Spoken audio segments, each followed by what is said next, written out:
It wasn't a war, it was a planned slaughter. When the Allies entered Germany, they didn't find just ruins. They found death factories, camps where bodies were piled up like garbage, blazing ovens, still damp gas chambers, men reduced to bones, children with hollow eyes, medical experiments straight out of a nightmare. Everything recorded, filed, signed. Death was routine. Murder was the norm. It wasn't unbridled barbarism. It was the bureaucracy of extermination. And the most terrifying thing wasn't what they did, but how meticulously they did it. The hidden arms factories, Harz Mountains, hidden among artificial tunnels and galleries dug with picks, beat the dark heart of the Nazi war machine. The Mittelbau-Dora underground complex. At first glance, the forests surrounding Nordhausen seemed harmless, but underground, Hitler's regime hid its last hope of reversing the course of the war. V-2 rockets, avenging weapons, supersonic projectiles designed to level entire cities. And behind every screw, every valve, every assembled fuselage, there was a broken life, an enslaved body, a silent death. When US troops from the 104th Infantry Regiment and the 3rd Armored Division entered the complex in early April 1945, what they found was unlike any camp before. These were no open-air barracks, no barbed wire fences with towers. It was a labyrinth of dark, damp tunnels extending miles into the mountain. The Mittelwerk complex, where V-2 production had been relocated since 1943 following the Allied bombing raids on Peenemünde. The air down there was thick with dust, oil, mold, and death. Soldiers moved forward with flashlights, illuminating hallways where technical plans and unfinished parts still hung along with dark stains on the walls, blood, sweat, excrement. The complex was a death factory shrouded in cutting-edge technology. Nearly 4,500 V-2 rockets were produced there, but the true cost was on the ground. More than 20,000 slave laborers died there, more than the civilians killed by V-2s in London, Antwerp, or Liège. The ratio was monstrous. For every rocket assembled, more than one person died. Allied soldiers didn't just find industrial structures. They found corpses piled up in the tunnels, skeletal bodies abandoned among heavy machinery, prisoners still alive who couldn't walk, blinded by the perpetual darkness, covered in sores, their bones sticking out like dry twigs. Some were chained, others could barely speak. They had gone days without food. They had been abandoned by their guards during the German retreat. A small portion was saved. Many died in the following days, their bodies collapsing after they were freed when it was too late. Living conditions at Mittelbau-Dora were a slow death sentence. During the first months, there were no sanitary facilities or barracks. Prisoners slept directly on the tunnel floors, where the cold and dampness pierced their bones. They defecated in dark corners, ate foul-smelling soup with their hands, and worked 12 to 18-hour shifts under SS guard. Anyone who fell to the ground was beaten to death or thrown into wheelbarrows alongside the day's dead. The mortality rate was such that Dora's crematoria could not keep up. Among the enslaved were Jews, political prisoners, French resistance fighters, Soviets, Poles, Yugoslavs, Roma, and even teenagers accused of sabotage. Many were transferred from Buchenwald, and upon arrival were stripped of their names, dignity, and rights. They were divided into work teams that operated heavy machinery, handled explosives, and assembled high-precision parts. The slightest mistake could be punished with execution. Some prisoners, exhausted, voluntarily threw themselves under cranes or between the train cars to end their suffering. The Allies also discovered the project's technical and administrative files. They included the names of the engineers responsible, including Werner von Braun, who oversaw the design and production of the V-2. Von Braun, who would later work for NASA in the space race, was never tried for the use of slave labor.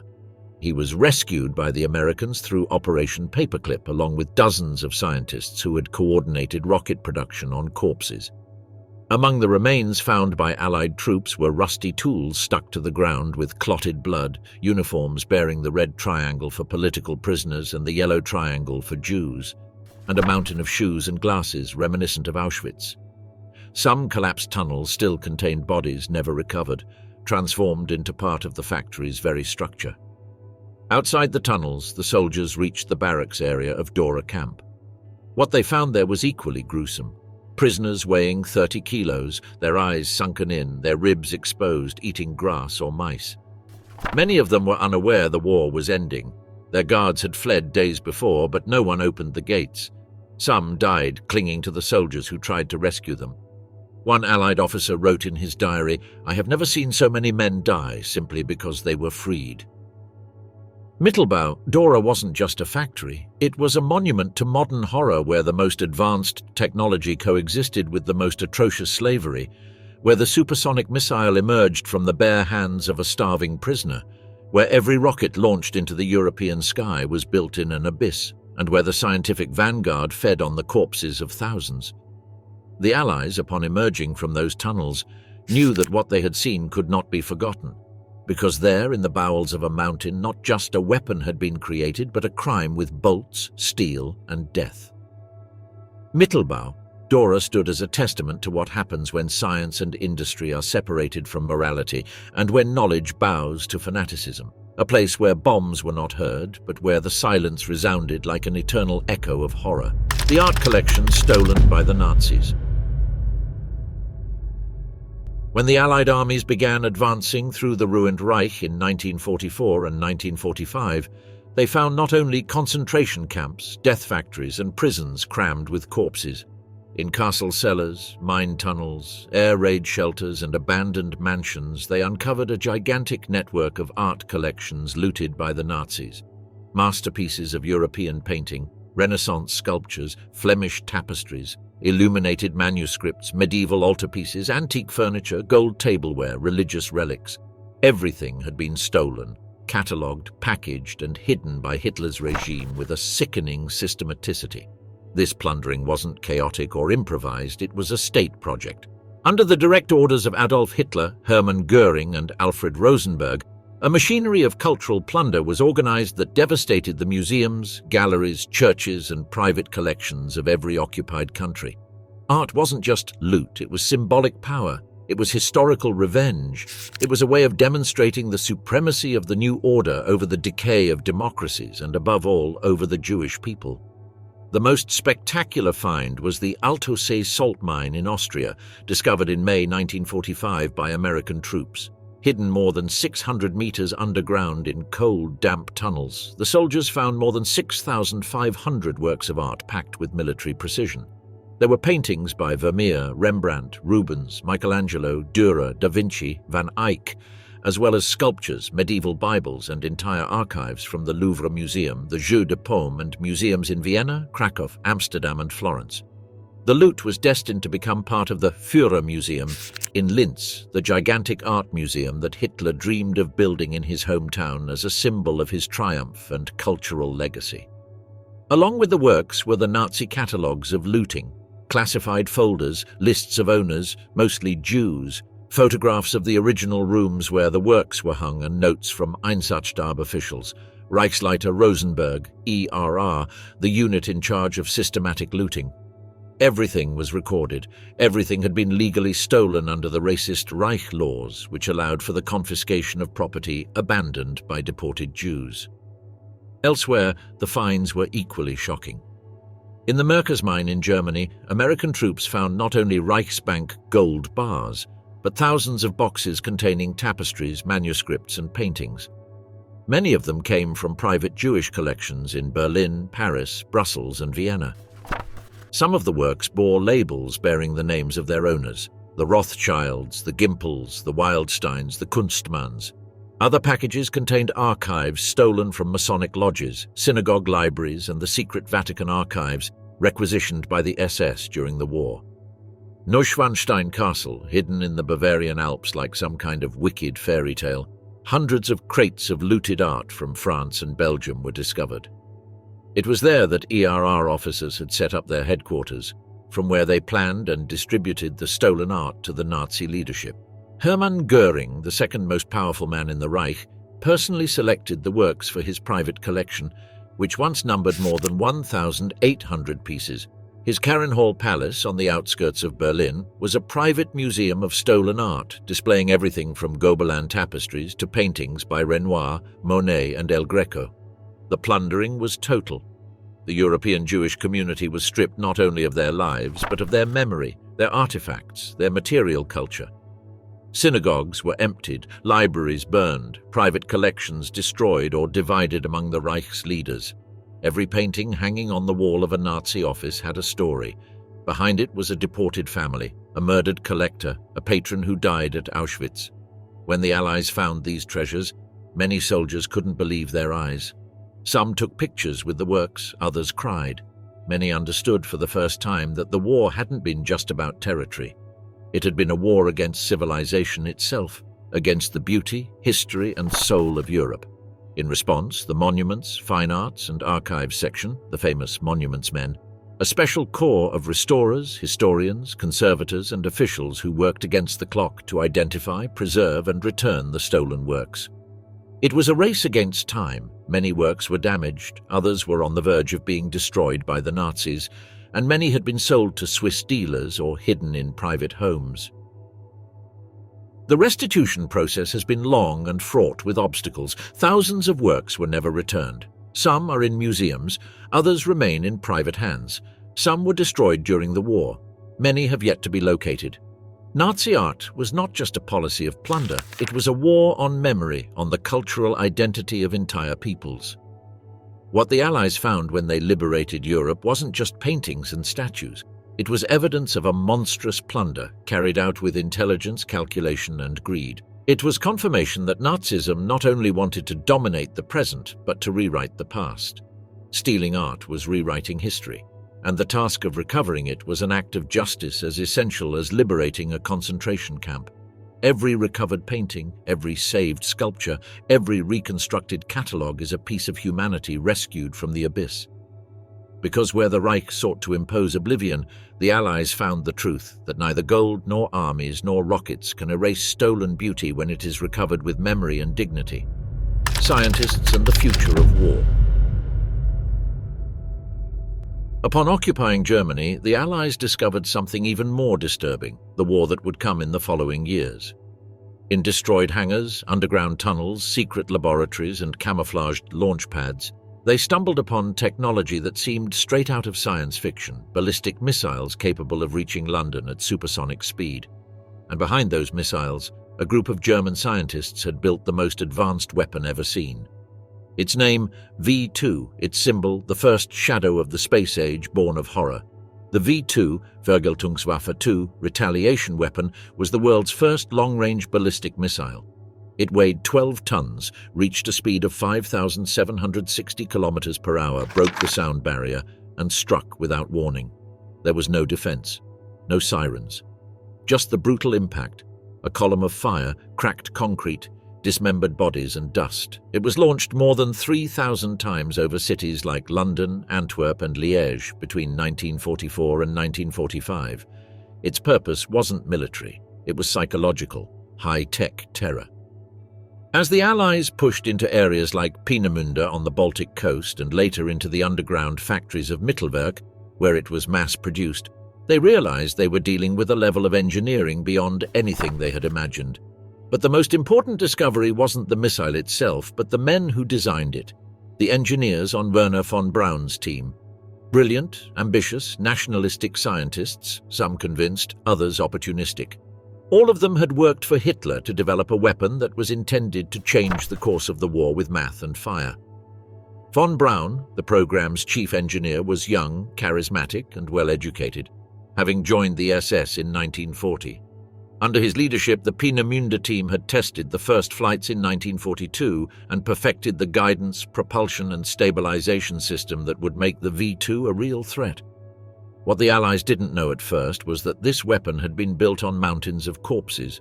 The missiles were assembled at Mittelbau-Dora by slave laborers under inhumane conditions. Of the 60,000 prisoners employed there, at least 20,000 died from starvation, exhaustion, disease, or execution. The cost of each V2 was one more body in the mass grave. The Allied advance became a race to capture not only the V2 plans and parts, but also its creators. The Soviet Union and the United States simultaneously launched a covert operation, a brain hunt. In what would later be known as Operation Paperclip, the United States clandestinely extracted more than 1,600 German scientists, many of them former members of the Nazi Party or the SS. and brought them to work in the South. Among them was von Braun, who was installed in Huntsville, Alabama, and became a cornerstone of NASA. The paradox was absolute. The same man who had created the V-2, a weapon that killed more than 9,000 civilians, would end up designing the Saturn V, the rocket that would take man to the moon in 1969. The history of modern science was thus marked by an irreparable contradiction. The knowledge that was born from crime ended up writing the most glorious pages of space exploration. Meanwhile, in the Soviet-occupied zone, the Red Army captured facilities, missile fragments, technical documentation, and several scientists who had not fled. They were forced to work on the Soviet rocket program, and their contributions would be fundamental to the development of the R-1, the precursor to the legendary R-7 intercontinental missile, the basis of the future USSR space program. Thus, the V-2, born amid the rubble of Germany, indirectly gave rise to the technological Cold War, in which the superpowers moved the race for destruction into outer space. But the origin of the V-2 cannot be separated from its context. It was not a neutral creation. It was a device designed to kill with industrial efficiency, to restore to the enemies of the Reich the terror that Germans felt under Allied bombing. It was a fusion of scientific calculation, ideological fanaticism, and utter contempt for human life. Its testing room was a tunnel filled with slaves, its control room a Nazi office, its trail in the sky the harbinger of a future where science would no longer be a guarantee of civilization, but an ambiguous tool that could lead to progress or to the abyss. What the Allies found when they unearthed the secrets of the V-2 was the threshold of a new world, where knowledge could redeem or condemn.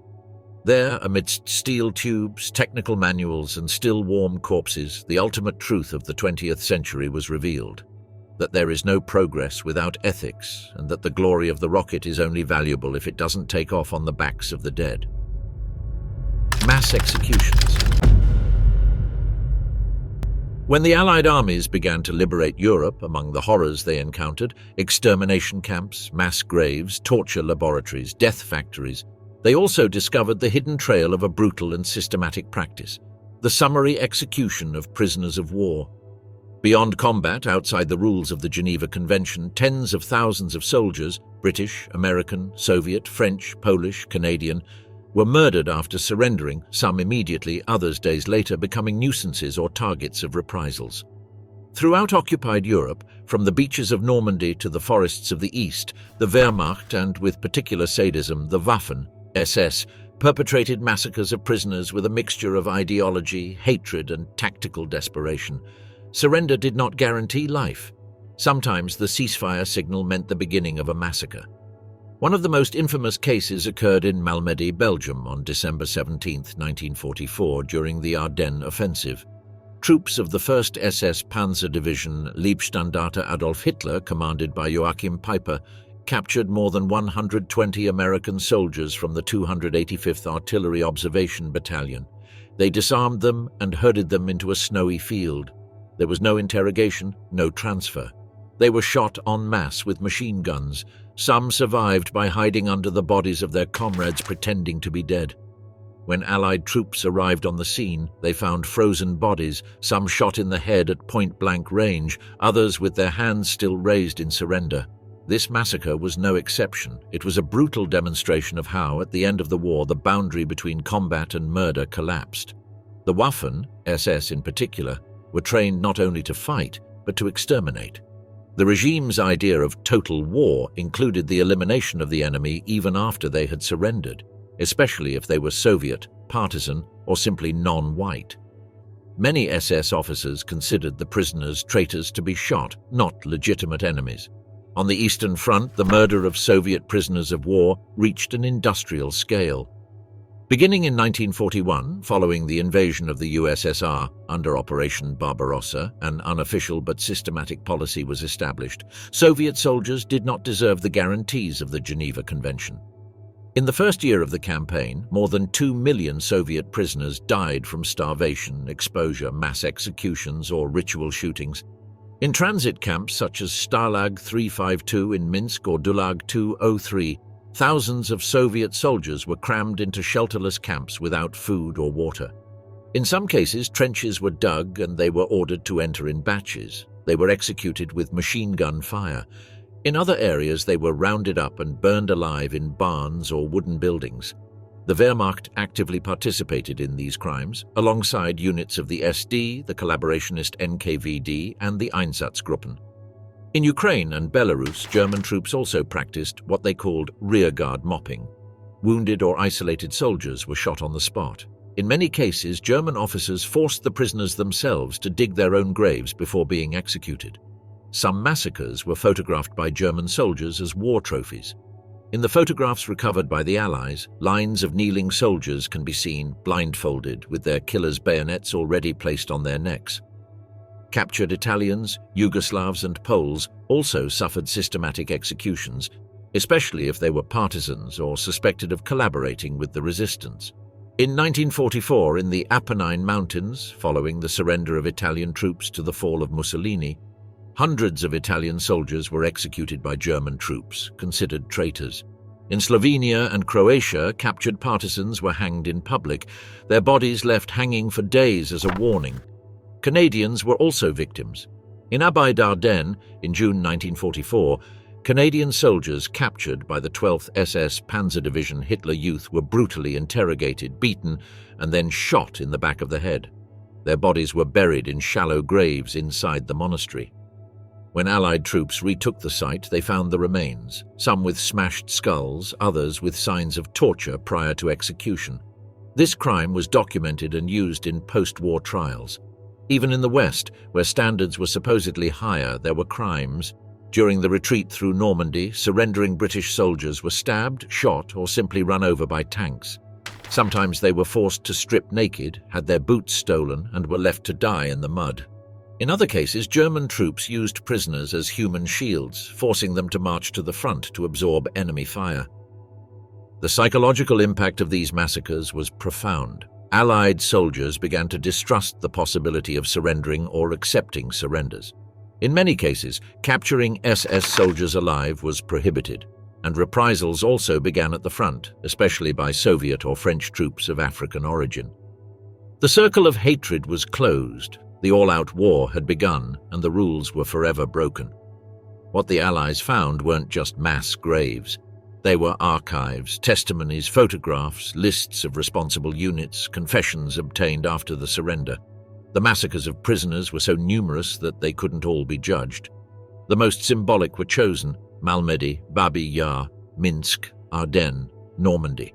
But beneath every European hill could lie an untold story of soldiers who, even though they had thrown down their rifles, were murdered without trial, without defense, without mercy. The executions of prisoners of war are one of the most compelling pieces of evidence that the Third Reich's total war did not stop even at surrender. Its goal was not just to win, it was to annihilate, and those deaths, without battle, without resistance, without glory, are perhaps the harshest of all, because they demonstrate that for Nazism, even when the enemy was no longer fighting, it was still a life unworthy of respect. The design of a race.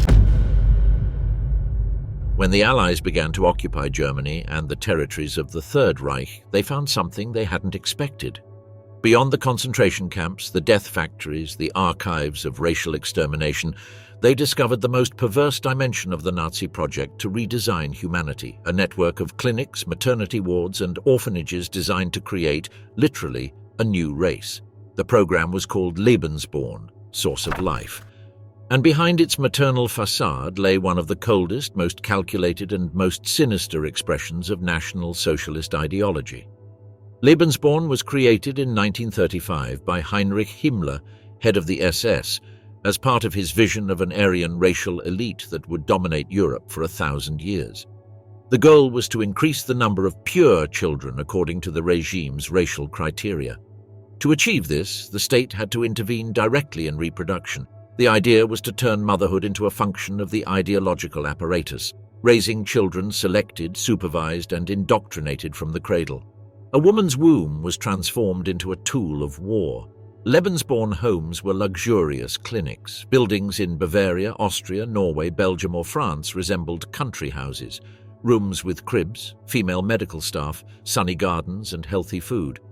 But what was happening there was surgically planned social engineering. Racially fit German women, that is, blonde, light-eyed, and free of degenerate heritage, could be admitted to give birth to children of SS members. Marriage was not required. The state assumed the role of parent and nurturer.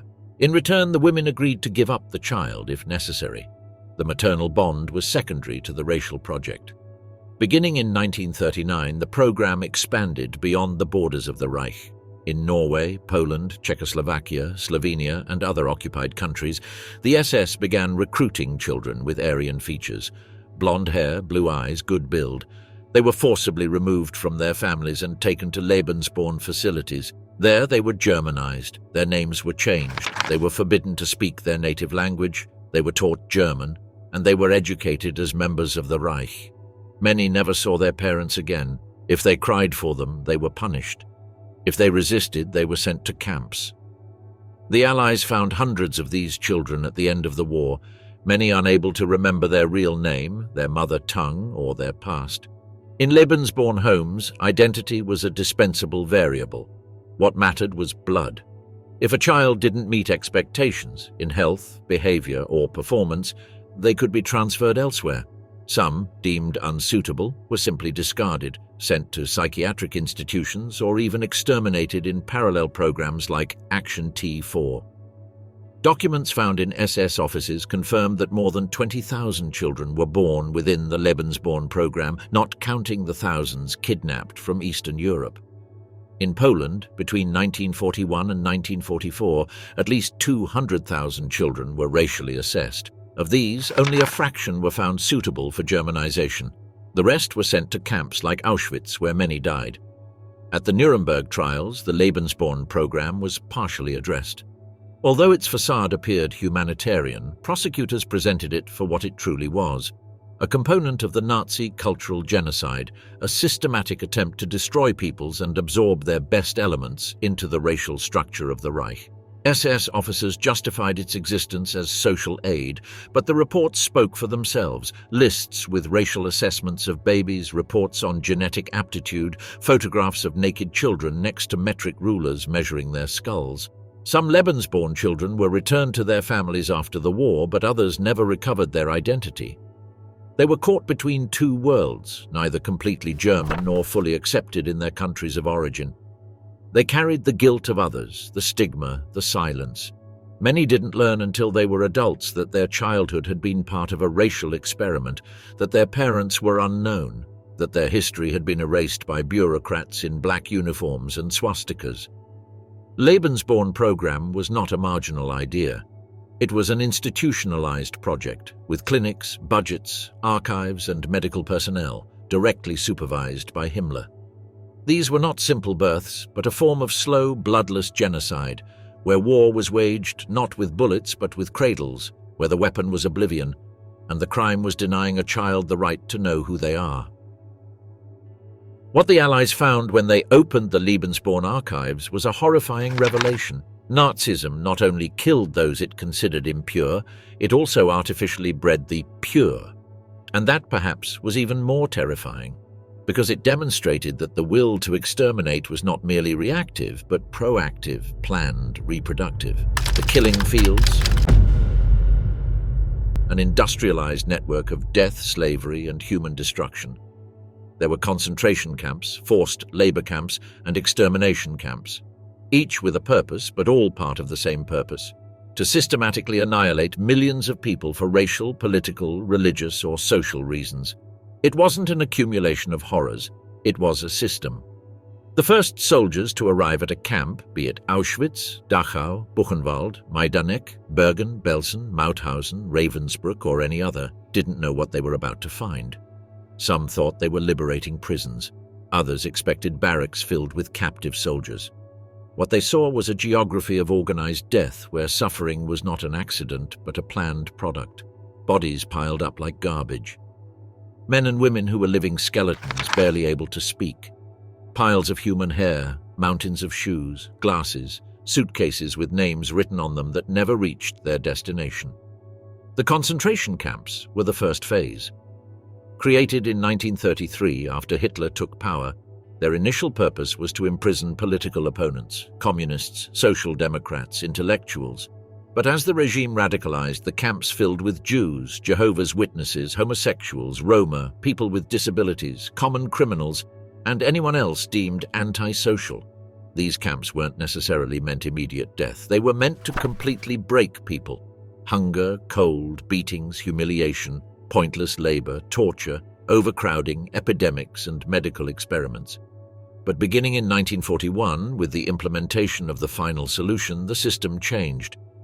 The Reich no longer wanted to simply control its enemies. It wanted to eliminate them completely.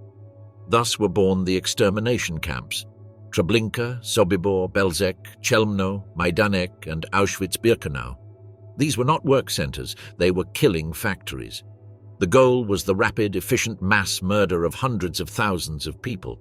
The victims, mainly Jews deported from all over Europe, were transported in cattle cars without food or water. Many died on the journey. Those who survived upon arrival were selected, some for temporary jobs, most directly to the gas chambers. The process was timed. The victims were forced to strip naked, to leave their belongings for later. They were tricked into believing they were about to shower. The chambers were airtight rooms with fake sprinklers. When the doors closed, Zyklon B, an industrial pesticide, was introduced, and the agony began. They suffocated in the darkness, pushing each other, climbing, scratching the walls, screaming, urinating, vomiting. Then the Sonderkommando, prisoners forced to collaborate, removed the bodies, pulled out gold teeth, cut hair, and cleaned the floors for the next batch. In camps like Majdanek and Auschwitz, the Allies found the chambers intact. In others, like Treblinka and Sobibor, the Nazis had tried to destroy the evidence, demolishing buildings, burning bodies, and planting trees over the graves. But silence wasn't enough. Ashes, bones, fingernails, personal belongings, the ruins of industrial furnaces, and the testimonies of those who survived remained. The forced labor camps were another face of horror. The regime needed labor, and human life was worthless. People worked in quarries, factories, workshops, railroads, and underground tunnels. They were worked to death. There was no food, no rest. Each day claimed dozens of lives. If one fell, another took their place. At Mittelbau-Dora, where V-2 missiles were manufactured, prisoners worked 18 hours straight in unventilated tunnels. At Mauthausen, they carried stones up the staircase of death. At Sachsenhausen, they were used as training targets for dogs or novice soldiers. The conditions were inhumane: unhygienic latrines infested with lice and rats and untreated illnesses. The bread was a black loaf of bread covered in sawdust. The soup was water laced with chunks of turnip. The prisoners slept in barracks with 3 tiers of bunks, packed tightly together, covered in sores with no room to move. Often they woke up next to a corpse. Death was so commonplace that mourning was no longer the norm. The cruelty wasn't just structural, there was also deliberate sadism. The capos, powerful prisoners, abused, tortured, and raped. SS guards beat people for sport. There were public hangings, tests of physical endurance, collective punishments for a misinterpreted look. Sometimes an entire barracks were left without food for days. Other times people were forced to watch executions. The goal was clear: to destroy the will, erase identity, reduce the human being to a shadow. When British soldiers entered Bergen-Belsen, they found 10,000 unburied corpses piled up in the hot sun. The stench was so strong that some soldiers vomited upon entering. The camp had no gas chambers, but so many people had died from typhus, starvation, and neglect that it became a living mass grave. At Buchenwald, the Americans found the ovens still warm. At Dachau, the pits were full. At Auschwitz, warehouses crammed with human hair, 7 tons, destined for textile factories. The survivors' testimonies, immediately collected by the Allies, confirmed the horror. Every tattooed number, every exposed bone, every child who could no longer speak. Diaries, letters, photographs, and maps were collected. Everything was documented because it was too vast to be denied. The concentration, labor, and extermination camps were not an anomaly. They were the operational center of the Holocaust, the culmination of an ideology that viewed millions as waste, as viruses, as subhumans, and most terrifying of all, they were made possible not in secret but in plain sight. There were trains, private company contracts, production lists, accounting records. It was a bureaucratic, planned, rationalized genocide. The Arolsen archive. When the Allies found the first mountains of documentation in camps like Dachau, Buchenwald, and Auschwitz, they understood that the Nazis had documented their crime with a sickening coldness. There were lists, registration cards, medical records, censored letters, transport books, execution orders, arrival and departure documents. Each prisoner had a number. Each transport had a list. Each death had a form. The bureaucracy of horror had left its mark. And that mark became paper, and that paper an archive. In Arolsen, the centralization of this documentation began. Boxes arrived from all corners of the former Reich. Gestapo reports, forced labor archives, concentration camp records, survivor testimonies. Thousands of files were created, names were cross-referenced, broken family trees were drawn. The last movements of people no one else remembered were reconstructed, sometimes a date, sometimes just an acronym, but that acronym could be the last trace of a life. The archive grew. Today it contains more than 30 million documents on more than 17 million people. There are deportation lists from France, Holland, Belgium, Italy, Poland, and Germany itself. There are entry cards to Dachau, medical reports from Neuengamme, letters from slave laborers sent to factories in Essen or Wolfsburg. There are thousands of death certificates signed by SS officers with causes like exertional cardiac collapse or pneumonia, when in fact they were executions, torture, or starvation. The lies were also archived. On its shelves rest names that don't appear in history books, but whose existence was destroyed by the Nazi regime with the same efficiency it used to move military divisions. Polish children sent to German families, French women forced to work for the Reich, Hungarian Jews transported to Auschwitz in the final days of 1944, Italian political prisoners shot at Mauthausen. Above each of them, Arolsen guards the last fragment of its existence. For decades, the archive remained almost closed to the public, accessible only to researchers and family members through complex procedures. The Cold War, bureaucracy, and pressure from some German governments hampered its full opening.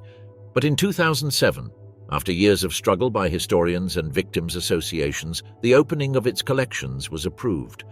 Since then, Arolsen has become a vital tool for memory. Today, anyone can consult part of the digitized archive. It's possible to search for a name, a date, a photograph, a letter. Many families have found answers there that the world denied them for 80 years. Some discovered that their grandfather died in Bergen-Belsen, not in combat. That their aunt was arrested for being a communist and died in Ravensbrück. That their brother was last seen on transport number 34 to Treblinka. These are hard, cold facts. But behind each one there is a human story rescued from silence. Arolsen employees from 1946 to the present have been architects of mourning, translators of suffering, guardians of a past that Nazism sought to erase. They have dedicated their lives to collating documents, reconstructing lives, and answering letters with almost surgical precision.